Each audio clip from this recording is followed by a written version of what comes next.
So I'm going to stop talking and I'm going to give the floor to our very first keynote speaker, Alessandra Sciutti, who is here joining us all the way from Genoa, Italy.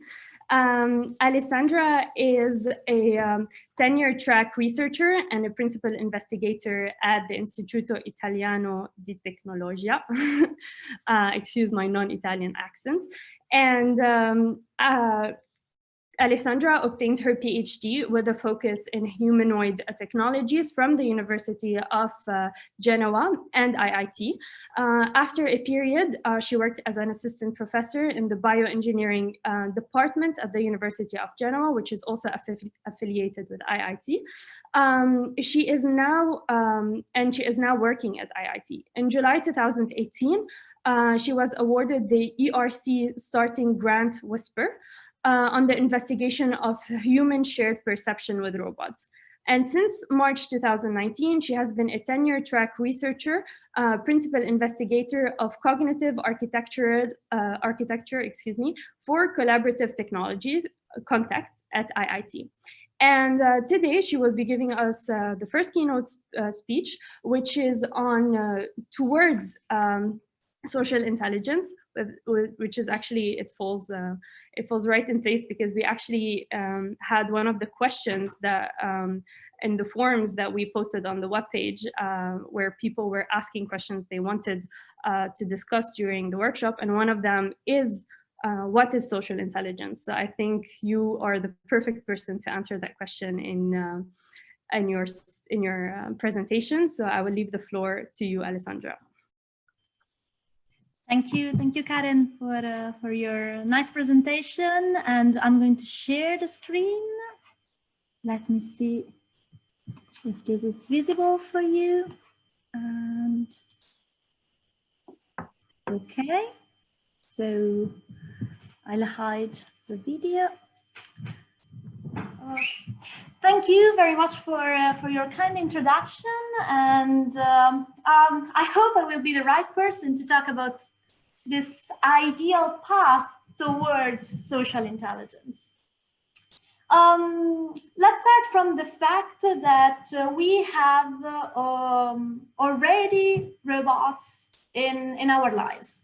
They're already part of our everyday life in some sense, but behind the scenes, because since 1950s, they are building our cars, they're building our pieces of electronics. They are really working for us in places where we cannot see them. So in industries very far away in space, exploring new planets, and maybe closer to us, but in place where we don't want to be. So maybe monitoring dangerous location or helping us in emergency scenarios. So that's it. Robots are among us, but more recently, let's say in the last few decades, an urge, a desire, or the feeling that we needed also a stricter interaction with them, also, let's say, a social component of their activities became more present in, everyday discussion on the newspapers, and most of all because I believe we realized that a lot of the activities that they did, also that the robots already did, were not as perfect as if they were done in collaboration with us. So we rediscovered that even activities like industrial application have a social component in the human society. And so a lot of interest emerged and is still emerging about this idea of cobots, robots that work in industry, but helping humans in strict collaboration, or at least next to humans. And there is very much interest in that, even for robots in space. So now robots in space are not seen only as alone in space, commanded from far away from Earth, but rather as support. So interacting with humans to support their interaction with space or the spaceship. And even in the emergency scenarios, the pandemic also helped us to understand that a social dimension is important for us. So it is not enough, it's good, but it is not enough to have robots that can bring medicines to the patient where the medical doctor cannot enter. At least it would be ideal if it could convey, be a medium for a sort of social interaction between the patient alone and other humans. So we want, or we need for, let's say, exploiting at best our interaction with the robot, even in those fields that traditionally were considered, let's say, interaction with the environment based, also a component of interaction with a human, a social component. Plus, there are a lot of other activities in which this social component would be even more necessary. Let's consider assistive and rehabilitative robotics, both on the physical and the social domain. Let's consider those attempts of using robots or interacting with robots while performing arts. Or if we think of the domain of robots for education, which is gaining more and more interest nowadays. The problem is that if on the one hand we have robots that go to space, literally, or that can do very effectively athletic stunts like huge backflips with no problems, then when we pass to investigating or to studying how robots interact with us, sometimes we face failures, unexpected failures. How a robot that can do a backflip cannot realize that a person is wanting to actually shake hands with it. And this problem rises from the fact that we tend, as humans, to consider superficial interaction. So interaction for us is doing actions together. Shaking hands means exactly shaking hands together, performing this act together. Well, it's true, but it's not the whole story. It has much more depth. Because when I move my hand toward you to shake your hands, I'm sending you a message. So my action, per se, just the handing, is a message that you read. And you read that message because, and in order to create a sharing goals, sharing intentions, and before that, sharing perception. And that's where the difficulty arises. So robots are not to blame because they can do that. We humans are a bit to blame because we are the ones who are complicating things so much for these poor machines. But we have delusions of seeing the world for how it is. But that's absolutely not true. Our perception of the world is deformed, is changed by our brain. So it is well known, for instance, in general, that perception is an inference. What I perceive is not just the physical stimulus that is in front of my eyes, but rather my brain is enriching it. So I take the stimulus, the visual stimulus, and then my brain adds my prior knowledge, my prior experience, maybe my mood. It attaches, it enriches this information. And that leads to perception. This is what brings in illusions. We all know visual illusions where our brain fills the gap of our perception and makes us see something that is different from the mere physical reality. And on top of that, we have a wide range of cognitive biases.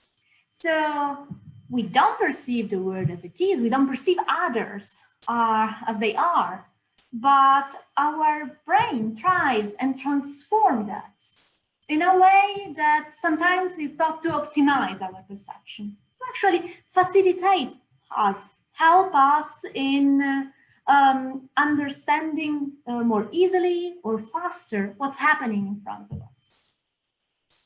And one of I think the clearest example of that is action perception, action understanding. So when I'm moving in front of someone, when I'm observing someone moving, I'm not just seeing the movement. It's not just my visual perception that is involved, but rather in my brain, also the areas that are responsible for my movement are activated. This is what has been discovered with the discovery of the mirror neurons, which means in practice that I'm using my motor knowledge, the models that I've developed to control my movement, to understand, predict the movement and the actions of others. This implies that actions are not actions alone. Movement becomes a form of communication. So if you see this guy, you immediately know that his goal is to pass you an apple, and that's it. But if you see this guy, which is the same guy, well, the same movement, even the same goal if you want, but you realize that there is something wrong.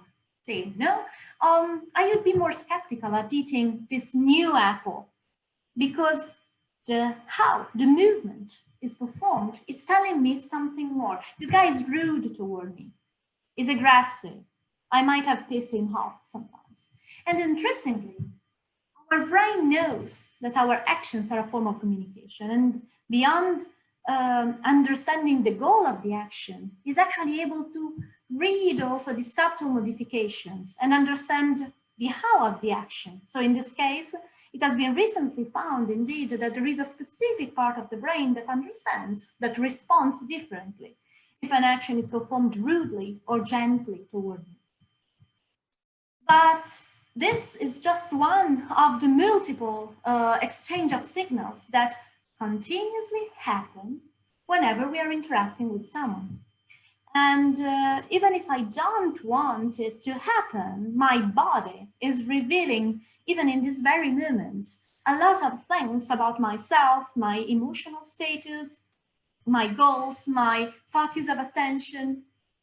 And even if you don't realize that, your brain is processing all this information all together to create a complete understanding of me and of our interaction.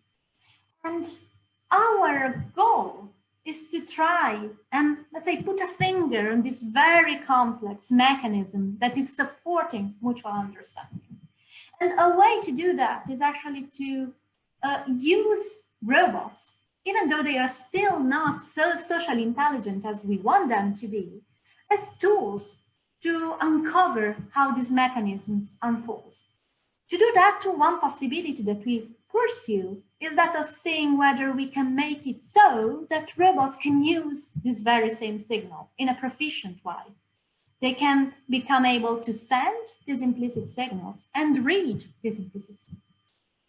But that's not easy. Indeed, it's a totally open question of how to do that, how to establish shared perception, mutual understanding, even at the level of affective stimuli. And on that, I would be super happy if some of you have ideas to contribute to the research. We have just recently started this call for a research topic on frontiers on affective shared perception. And because the question for us is still much very open. But what I can do today is just give you a brief summary of some approaches that we have tried to pursue to try to understand at least some of these aspects involved in the interaction. So, for instance, trying to make also the robot action a form of communication as they are in the case of human action. And so if you remember the aggressive and gentle guy, here we try to report the same style of the action onto the robot, asking ourselves, well, can a robot action, a humanoid robot action, be as communicative as the human ones if we pick the right features in the movement? And the answer seems to be yes. So if we ask people to judge the movements of the human and the robot and rate them in terms of, let's say, aggressiveness, kindness, we have very similar ratings. But most importantly, if we look at the neural responses that are evoked by the observation of the robot or the human action in this part of the brain that is sensitive to style, we get very similar results. And what about interaction? Well, if you don't limit yourself to observing someone that is either rude or gentle, but you have to interact with a robot, and this robot moves with different action styles, this has a super evident impact on how the human partners will behave. And so if the robot is rude, the human will start interacting in a more rude way. And versus if it is gentle, the human will be gentler. This means that even very little modifications in the way the robot performs the very same simple actions, and we are not even considering facial expression, just the movement, are more than enough to totally twist, to totally change how the interaction will unfold. And more recently, we have actually investigated that the social behavior that the robot exhibits can have also a positive impact, also in context of motor training, for instance. So we noticed that even in a context of physical motor training, it is possible for the robot to facilitate or at least to increase the motivation during the interaction without hindering the learning. But if you want to know more, I suggest you to tune to Giulia's presentation tomorrow here in the Roman conference. And these are just a few examples. We've seen that actually it is possible to communicate really a lot through the movement of the robot. We can communicate the right action timing, we can communicate the goal, we can even communicate how much effort it takes to perform a certain action. And that's cool, but that's not enough. Of course, we need also the robot to be able to sense the very same signals when a human is moving around. And this is quite a tough task, and we of course focused a lot of our research on one of the most communicative signals that we can think of, the gaze. And indeed we found out that if the robot is able to sense the gaze direction, it can very easily, let's say, infer what the person wants, even if the person is not instructed at all on how to interact with the robot, and even if the robot is sensing just the eye gaze.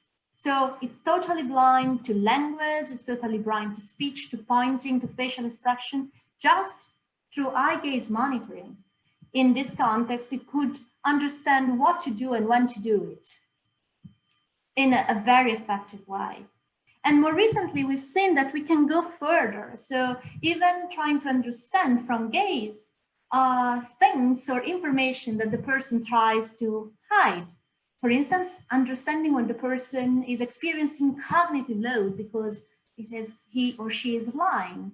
And it works pretty well, both in, let's say, interrogation-like scenarios and in very short game-like scenarios. So reading these implicit signals can really open a window of understanding of what the human is experiencing during the interaction. And again, I mentioned a few examples about gaze, but we explored also other dimensions like reading facial expression to get an idea of the reaction of participants to robot behavior, and reading movement properties. For instance, we found out that it's very useful and very scalable, the possibility for the robot to understand whether the movement in front of it is biological, so generated by a living being or not.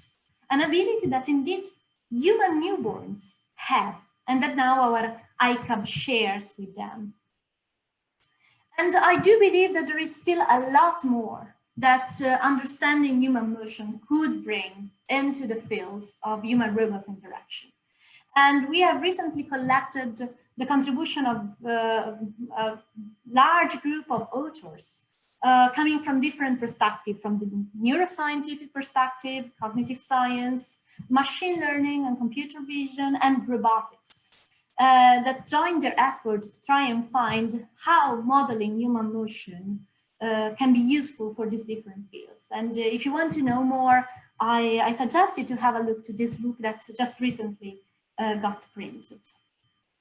You might raise the point that so far I just spoke about not interaction, but interface. So I just spoke about the signals that are exchanged when we are interacting with someone, but it's not a full, real, naturalistic in the wild interaction. And that's definitely true. It's correct. I do believe that it is very important to understand these basic signals because they represent the building block upon which we build our social intelligence. But still, we are not investigating social intelligence as a whole. And that's a good point. How to deal with this issue? Well, first of all, we should add or change the perspective and trying to see and analyze this entire issue in terms of an architectural view. So understanding the human preference or reading a specific gaze signal can be useful, but is for sure short-lived if that is not seen as an instantiation of an architecture, so of a system that can use this information to build a memory, to predict, that has a motivation that guides the need for exploration and of learning. And switching to this vision, trying to understand which is the necessary cognitive architecture supporting the emergence of social cognition, it's a very difficult question, and we are currently trying to address it with different approaches. For instance, we recently tried to investigate whether a simple motivation mechanism could be used as a way to exploit the emotional information read by the ICAB as a way to personalize and adapt its interaction style to different caregivers. But I point you to the recent paper by Tanesca et al. If you want to know more in detail. The other way, together with the architectural view that I suggest, is to try and run also more explorative experiments. So the experiments that I described in the first part of the presentation are more, let's say, psychophysically inspired. You have a very controlled scenario, you have a very specific and clear hypothetical question, research question, and you can really study a very precise change in behavior. But when you come to more complex construct, let's imagine building the rapport of trust, then I believe that also performing controlled but more explorative experiments could help. And in this respect, we tried with Alex Arroyo to run an experiment in which we investigated whether it is possible over a short period of time to increase the rapport of trust between humans and the robot. And it was a game, it was a treasure hunt in which the robot could provide hints on how to find hidden objects if it were asked. And at the end of the game, to see whether the robot could exploit the trust, the robot suggested participants to gamble. Gamble all they had won. He said, okay, you have won this. If you find another hidden object, you can double your winning. If you don't find it, you lose everything. And I suggest you to gamble. What we noticed is that although all people that participated performed differently, different choices, we noticed an increase in their behavior, showing more and more trust over time. And this was confirmed also by their rating about their trust toward the robot. So even a very short interaction, 30 minutes, was enough to show some changes in their rapport with the robot. And in terms of the gambling question, we noticed that all participants who managed to find all the hidden objects decided to gamble, to follow the robot advice, and potentially suggesting also that the suggestion by the ICAB was actually part of their decision in some sense. The interesting point is that even though all participants increase the level of rapport with the robot as measured by, let's say, a standard questionnaire that measures rapport, what we found out is that the ones who followed the advice of the robot, gambled their money, and lost were the ones who had, in the end, a stronger rapport with the robot. Something that was super not expected, at least by me, and also the other researchers. And this result was something that told me that although the experiment was run in a lab, so it was ecologic, but up to a certain point, very limited, very simplistic with respect to the very complex interaction, social interaction that we have every day, it still was able to underline unexpected results and reveal that this phenomena of bonding and of rapport between humans and between human and robot are more complex than sometimes we expect them to be. To summarize, I do believe that the path towards social intelligence is still long in front of us.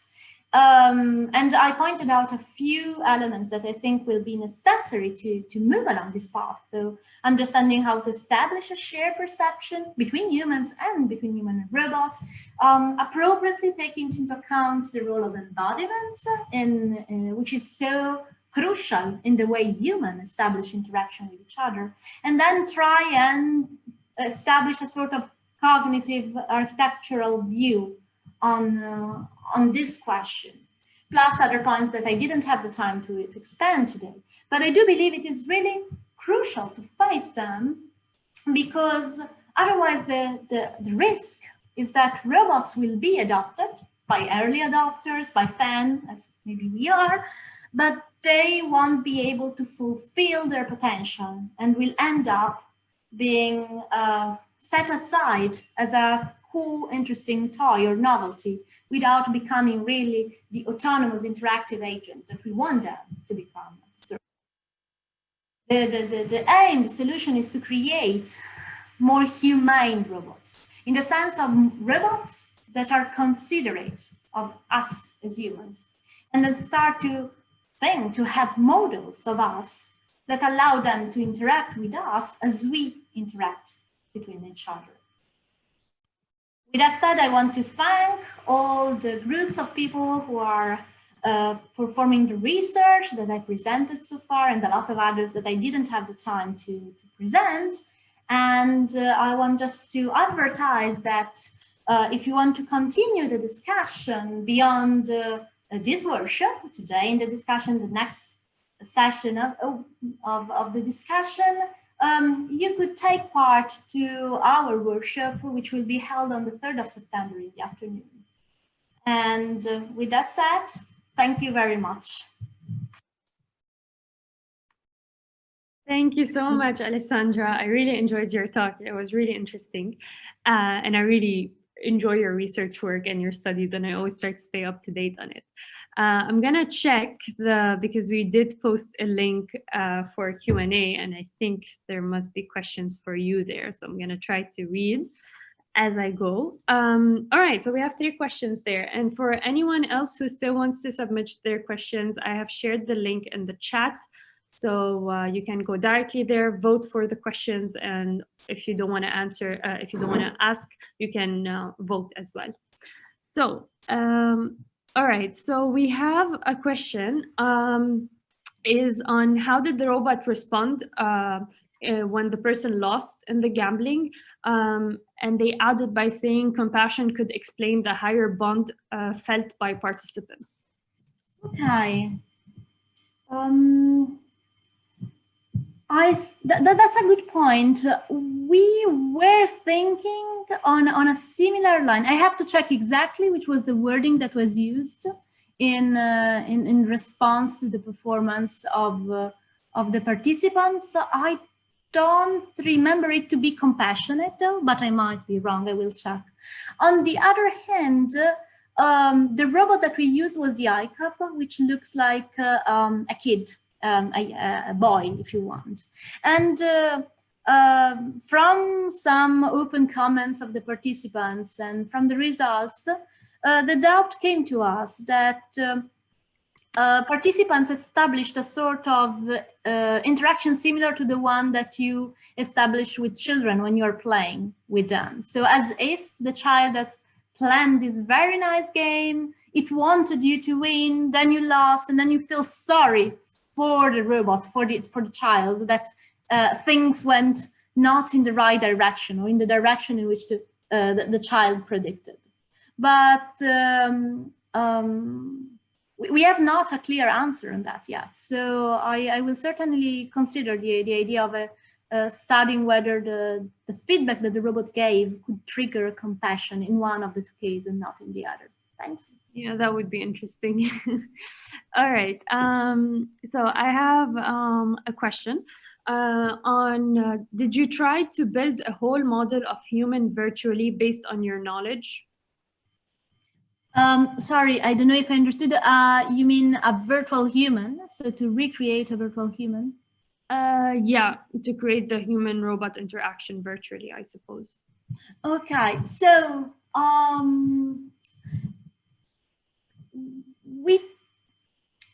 we use a lot the robot versus the use, let's say, of a virtual agent, even though also in some experiments we are actually using also virtual agents. But let's say the idea of having the robot is in some sense to simplify the question. So if you have to study interaction with a robot and you're doing it virtually, then you have to model the robot, to model the interaction in some sense, and model the environment. And whereas if you have a real robot, you have a lot of drawbacks in terms of the mechanical failure, the complexity in handling the robot. But on the other hand, you have an actual physical agent sharing your space. So you have actually a device that is on which you have control. So you can control exactly how it perceives, how it decides, and how it moves. But at the same time, it is really sharing the space with the agent, with the human, let's say. It can also jointly act on the same environment. And we do believe that this makes an important difference. We have initially have some results also in this direction in the study of the style that I was discussing. We are actually comparing a virtual representation of the robot versus a physical representation of the robot. And even if there is no direct contact between the two agents, the fact of being there versus being virtually represented seems to make a significant change in the reaction of participants. Yes, as you mentioned in the beginning of the presentation, the effect of embodiment on communication, and it's very multimodal as well. So let me check. I think this is the last question I have posted here, and somebody wants to hear your thoughts on development, saying that you did mention that it is an important step, but you did not cover it in the talk. So more on your thoughts on development. Yes, no, that's totally correct. It would have needed probably another presentation for that at all. Just in summary, what I could say is that we as humans develop our abilities. So we start from very basic skills, but that are already everything we need to learn and develop our complex intelligence, complex social skills. Mm-hmm. And the idea of development is that if we might also have a look at a simpler system that has already per se everything that we need to develop afterwards, that would be maybe a way to facilitate the research, facilitate the understanding of how we become what we become as adults. The idea is that when you're building a system, when a system actually is developed progressively, there are steps that are crucial for the development that then disappear, are not visible anymore at all in the final system. And therefore, sometimes reverse engineering is not the way to go. It's not possible to reverse engineer the final results without knowing the steps that have now disappeared. So looking at how a system develops could open a total different perspective and a wider understanding of why we do what we do, why we are what we are. Yeah, that's very true. And actually, you're joining us also on the panel discussion. So I think hopefully it will be extremely interactive, because I do love interactive panel discussions. So we'll be hearing more your thoughts in depth on topics related to that. So thank you so much for the presentation, Alessandra. Thank you very much. So also, if you have any questions still to Alessandra, please make sure to submit them on Menti, and we'll keep them for the panel discussion.